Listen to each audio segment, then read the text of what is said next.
Hello my dear guys, আসসালামু আলাইকুম। উসমান সাল মেডিকেল সার্ভিসেস ইউটিউব চ্যানেলের পক্ষ থেকে আপনাদের জানাই স্বাগতম। আশা করি আল্লাহর রহমতে আপনারা সবাই ভালো আছেন। বন্ধুগণ, আজকের ভিডিওতে আমি আপনাদের সাথে সাধারণ জ্বর, ইনফ্লুয়েঞ্জা, মাথা ব্যথা, দাঁতে ব্যথা, কানে ব্যথা, শরীর ব্যথা, স্নায়ু প্রদাহজনিত ব্যথা, ঋতুস্রাবজনিত ব্যথা, মুচকে যাওয়া ব্যথা, পিঠে ব্যথা, অস্ত্রোপচার পরবর্তী ব্যথা,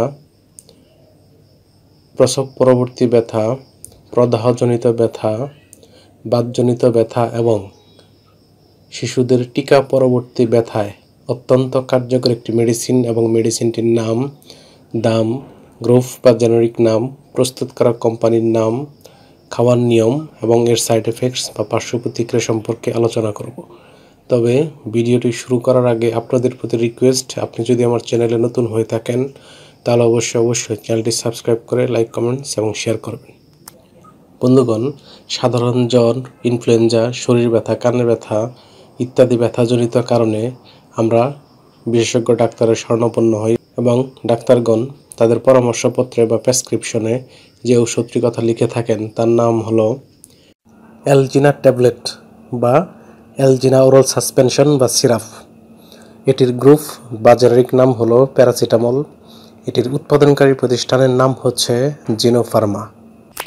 এটি খাওয়ার নিয়ম হচ্ছে শিশুদের ক্ষেত্রে 6 থেকে 12 বছর বয়সীদের ক্ষেত্রে হাফ ট্যাবলেট দিনে 3 থেকে 4 বার, প্রাপ্তবয়স্ক অর্থাৎ 12 বছর বা তার ঊর্ধ্বে তাদের ক্ষেত্রে 1 থেকে 2টি করে ট্যাবলেট দিনে 3 থেকে 4 বার। সিরাপের ক্ষেত্রে শিশু 3 মাসের নিচে 10 মিলিগ্রাম করে দিনে 3 থেকে 4 বার, 3 মাস থেকে 1 বছর বয়সীদের ক্ষেত্রে হাফ চা চামচ করে 3 থেকে 4 বার, 1 থেকে 5 বছর বয়সী শিশুদের ক্ষেত্রে 1 থেকে 2 চা চামচ করে দিনে 3 থেকে 4 বার, 6 থেকে 12 বছর বয়সীদের ক্ষেত্রে 2 থেকে 4 চা চামচ করে 3 থেকে 4 বার এবং 12 বছর বা তার ঊর্ধ্বে বয়সীদের ক্ষেত্রে 4 থেকে 8 চা চামচ করে দিনে 3 থেকে 4 বার সেবন করতে পারবে।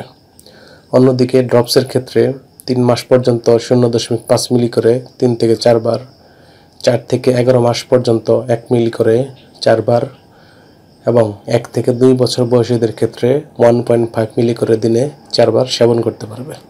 এটি খাওয়ার পর কিছু সাইড এফেক্টস যেমন অগ্নাশয়ের প্রদাহ, ফুসকুড়ি এবং অ্যালার্জি দেখা দিতে পারে।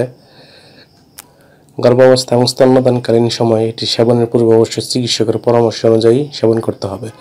এই ওষুধটি আলো ও তাপ থেকে দূরে এবং শিশুদের হাতের নাগালের বাইরে রাখতে হবে। ধন্যবাদ।